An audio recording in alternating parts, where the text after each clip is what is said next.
Let me tell you something right off the bat. There are moments in life when you think you got it all figured out, when every box is checked and every piece fits perfectly in the puzzle you built for yourself. But then out of nowhere, life throws you a curveball that makes you question if you ever really knew anything at all. That's exactly how it happened for me. And believe me, I wasn't prepared for what came next. I used to stand at the window of my penthouse office every evening, looking down at a city that moved to the rhythm of my decisions. My name is Christopher Langston, yeah. That Langston, the one the business magazines called a self-made billionaire, a visionary, a man who had it all. They didn't know a damn thing. They just saw the suits, the headlines, the string of boardroom victories. But the truth? Most nights I'd go home and sit in silence, surrounded by all that wealth, feeling emptier than a bank vault after a heist. One night, just as the city lights started blinking on, my assistant Barbarajo's been with me through thick and thin knocked on my door, her face unreadable as always. Dinner reservation at LeBlanc's in an hour, sir. The board's already on their way. I nodded, thinking about the deal I had to close, how many zeros would be on the check. Then she slid an envelope across my desk. This came for you today from Carter and Associates. Just a name made my heart skip a beat. Jasmine Carter, me ex-wife, the woman who taught me about dreams, the woman I left behind for boardrooms and bonuses. I stuffed the letter in my drawer, told myself I'd read it later. But you know how that goes. Dinner at LeBlanc's was what you'd expect: crystal glasses, people pretending to like each other, laughter that sounded more like competition than joy. I was half listening to Harold from finance when I saw her, Jasmine, across the room, laughing with three kids who looked like they just stumbled out of the Gap Kids ad. But here's the kicker. Every one of those two girls and a boy looked just a little too familiar. I mean, one of the girls had Jasmine's smile, the boy had my eyes. I was doing the math in my head, of course, was 6 years ago. These kids looked about 5.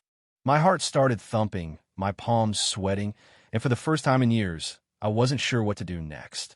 I found myself walking over to her table, every step heavier than the last. Jasmine looked up, saw me, and the laughter died on her lips. "Chris," she said, her voice cautious, like someone bracing for a storm. The kid stared at me, curious, unafraid. "Are they?" I tried but couldn't finish. "They're mine," she said, her voice steady. "Mommy, who's that?" the girl asked. "Just someone I used to know, honey," Jasmine answered, but she never took her eyes off me. In that moment, I knew. These were my children, triplets I never knew I had. We talked, well, argued, really right there in that fancy restaurant. Jasmine said she tried to tell me, called my office, wrote letters, but the old assistant back before Barbara made sure I never got the message. "You made your choice, Chris. You picked your empire over us." She wasn't wrong. I'd buried myself in work, changed my number, shut out the world after she left. I missed the signs, ignored the pain. "Would it have made a difference?" she asked, her eyes full of hurt and hope and something I hadn't seen in years. Before I could answer, one of the kids tugged her sleeve. "Can we have dessert now?" Jasmine handed me her business card, said to call, but only if I was serious. "Not for us," she said, "but for them." That night, I didn't sleep. All I could see were 3 little faces: Mia, Sophie, and James. Their names echoed in my head, the sound of a life I'd missed out on. Next morning, I asked Barbara about Jasmine's attempts to reach me. She told me the truth. The old assistant sent everything back, blocked every call. "I thought you knew what you were doing," she said. "But I didn't. Not really." I showed up at Jasmine's office the next afternoon, nervous as hell. Her space was small but warm, full of kids' drawings and legal pads.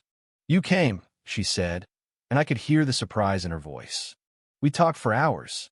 She told me about Mia, the artist, Sophie, the scientist, James, the class clown. She handed me photos, first steps, first words, birthdays, moments I'd never get back. "They've asked about their father," Jasmine said. I told them he was someone I loved, who had to go away. My throat closed up. "Tell them their father was a fool who lost his way," I whispered, "but wants to make things right." Jasmine sighed. "It's not that simple, Chris. They have a routine, they're happy. I'm not asking to disrupt their lives," I said. "I just want a chance to know them."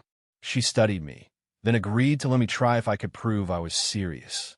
Over the next weeks, I learned what being serious meant. I was there for every coffee meeting, learned about asthma inhalers, science fairs, soccer practice. I started sending little gifts to the school art supplies, books, soccer balls. Not to buy their love, but to show I was thinking about them. Jasmine noticed. They're excited about the new soccer balls, she told me. Mia filled her sketchbook with new pencils. Have they asked about me? I asked. They wonder if you're one of Mommy's clients, Jasmine replied, her eyes softening. Mia said you had kind eyes. That nearly undid me. We planned my first real meeting with them at the park. Jasmine wanted to take it slow. I showed up early, heart pounding, dressed way more casually than usual. My parents got wind of it, me mother, Eleanor, furious that Jasmine kept her grandchildren from us, threatening lawyers and lawsuits. I shut that down quick. These are my kids, mother. Jasmine did what she had to do. At the park, it rained, but I barely noticed. The triplets came running up in rainbow, raincoat scurious, excited. Jasmine knelt and introduced me as their father. You're our daddy? James asked. I knelt down, looked him in the eye. Yes, I am. And I'm so sorry I wasn't here before, but I want to be now, if you'll let me. They pepper me with questions about science, art, soccer. For the first time, I felt like a dad, not just a CEO. That day, my parents showed up, me mother as icy as ever. My father worried about the company's reputation. I stood up for Jasmine, for the kids, for us. You will not speak to Jasmine that way, I told them, my voice steady for once.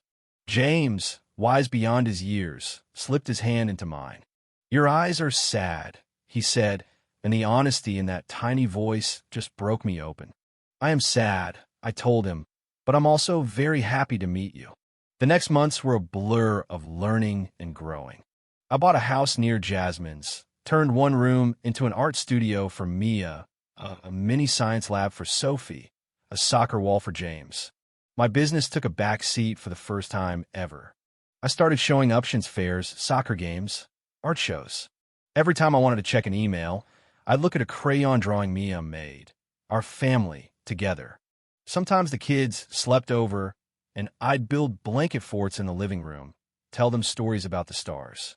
One night, during a thunderstorm, James was scared. I told him thunder was just the sky saying hello, and we laughed, the kind of laugh that heals old wounds. But life isn't a movie. Real problems came fast. Mia had an asthma attack, ended up in the hospital. Jasmine called, her voice tight with fear. I dropped everything, sped to the hospital, heart in my throat. We sat in the ER, terrified. I held Jasmine's hand for the first time in years, both of us just parents now, waiting for news. The doctor came out, said Mia was stable. When we went in, Mia whispered, "You came," and I promised I always would. Jasmine and I talked about co-parenting, agreed every decision would be made together. "Promise me you won't disappear again," she said. "I promise," I replied, and meant it. When Mia was home, I transformed a room in her art studio, so breathing treatments would feel less like a chore and more like a dream. Soon, the kids started spending more time at my place. Jasmine and I discussed remodeling, making two separate but connected living spaces so the kids could move freely, and Mia would have both parents close by. My mother, Eleanor, surprised me, showed up to help with the move, apologized to Jasmine. "You gave them love instead of a legacy," she admitted. My father, Richard, told me he was proud I chose family over business. 1 year later, we threw the triplets' 6th birthday party at LeBlanc's. No suits, no boardroom deals, just balloons, 3 cakes, and one happy family. The kids signed papers to officially become Carter Langston chiffinated, just like our blended family.